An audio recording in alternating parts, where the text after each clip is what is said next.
New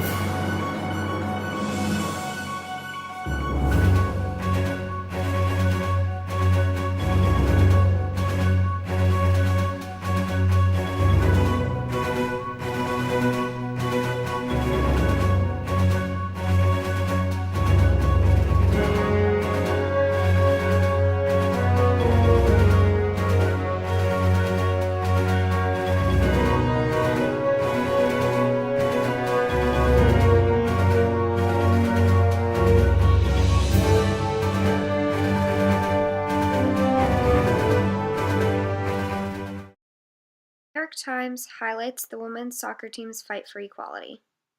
They have won countless times, bringing in more money than the men's U.S. soccer team, but they still make so much less. Currently, when athletes play in World Cup games, qualifiers, and non-competitive friendly matches, they're paid a base annual salary with potential bonuses for winning. According to the complaint, that breaks down to between $3,600 and about $5,000 for women per game. For men, it ranges from just over $6,000 to as much as $17,000. And if they make the World Cup roster, female players receive 44% of what their male counterparts earn. That's despite drawing crowds of similar size and racking up unprecedented achievements, like their third World Cup trophy last summer, and back-to-back Olympic gold medals. As you can see, these women deserve more than what they are getting, and here's what they have to say about it. And four of those players behind the push for equal pay are with us now. Hope Solo, Becky Sauerbrunn, Carly Lloyd, and Alex Morgan. They're joined by their attorney, Jeffrey Kessler. Good morning, everyone. Nice to see you.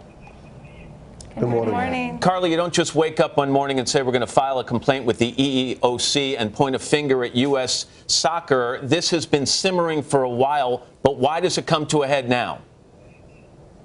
I think the timing is right. I think that we've proven our worth over the years. Just coming off of a World Cup win, and the pay disparity between the men and women is just too large, and we want to continue to fight. The generation of players before us fought, and now it's our job to keep on fighting. Ladies, you complained to the U.S. Soccer Federation in the past. What's their response been when you talk about these equal pay issues? You know, Matt, I've been on this team now for a decade and a half, and I've been through numerous CBA negotiations, and honestly, not much has changed. We continue to be told we should be grateful just to have the opportunity to play professional soccer and to get paid for doing it. And in this day and age, it's about equality, it's about equal rights, it's about equal pay, and we're pushing for that. And we believe now is the time is right, because we believe it's a responsibility for women's sports and specifically for women's soccer to really do whatever it takes to push for equal pay and equal rights. I want to mention and to be treated with respect. I'm sorry. I want to mention the complaint was just mailed yesterday. The U.S. Soccer Federation hasn't had a lot of time to digest it, but they did give us this statement. While we've not seen this complaint and can't comment on the specifics of it, we're disappointed about this action. We've been a world leader in women's soccer and are proud of the commitment we've made to building the women's game in the United States over the past 30 years. Who wants to respond to that? Matt, we're sorry they're disappointed. These women are very disappointed in U.S. soccer. When they asked for the same treatment as the men, they were told it was irrational. Now, that might be a good answer in 1816. It's not an acceptable answer in 2016. What about revenues here? I mean, are revenues equal? Because I would imagine an argument could be made if the revenues aren't equal, then the pay's not equal. Where does that stand? Actually, last year, U.S. Soccer, according to its numbers, made over $16 million from this team. The men's team caused a $2 million loss. The numbers are very obviously in favor of the women. Ladies, what are your options here? If the U.S. Soccer Federation says, sorry, we can't do this at this time, are you willing and prepared to boycott games? Will you strike? What will you do? Well, I think that's why we're here taking this action and filing this complaint, is that we have sacrificed so much. Every single day we sacrifice just as much as the men. We work just as much. We endure just as much physically and emotionally. And our fans really do appreciate us every day for that. We saw that with the high of last summer. And we're really asking and demanding now that now our federation and our employer really step up and appreciate us as well. So By the way, we need to. Ladies, let me just interrupt. Have you heard from any of the male players? Well, I'm sure they are in support of us. My husband plays professional soccer, and he's very much in support of me. But I would have to believe that the men's national team would as well be in support of us. The women's soccer team is not the only women's team fighting for equal pay. The WNBA, the U.S. women's hockey team, and even Canada's soccer teams ask them for advice. Many people have been fighting back, saying that women do not play at the same level as men. But that is not true, and the women's U.S. soccer team is more successful than the men's. Like I said earlier, other women's sports are fighting this battle.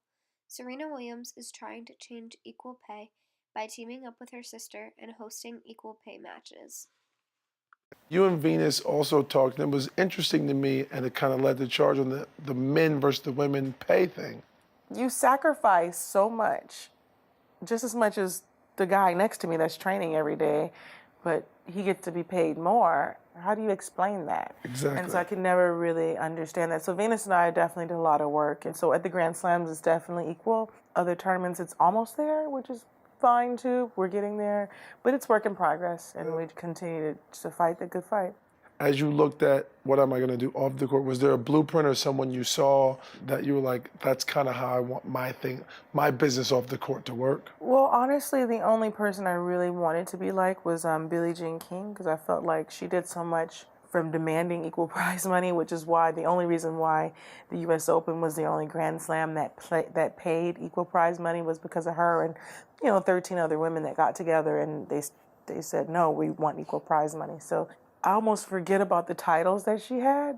I always forget that she won like 13 Grand Slam titles, and she was an amazing player because she did so much more than that. So she was someone that I always looked up to, and if I could even come close to that, I wouldn't even think I would ever be on that level, but if I could just go in that pathway is what I've always wanted to do. You're one of the greatest athletes to ever walk the earth.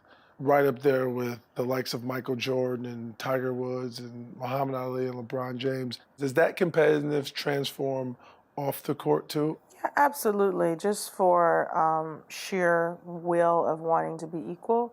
Because if I were a man and my name was Serena Williams, it would be maybe a different story. Honestly, at the end of the day, I feel like if I'm able to open the door for the next person, that means a lot for me too, and hopefully they'll be able to do better than me.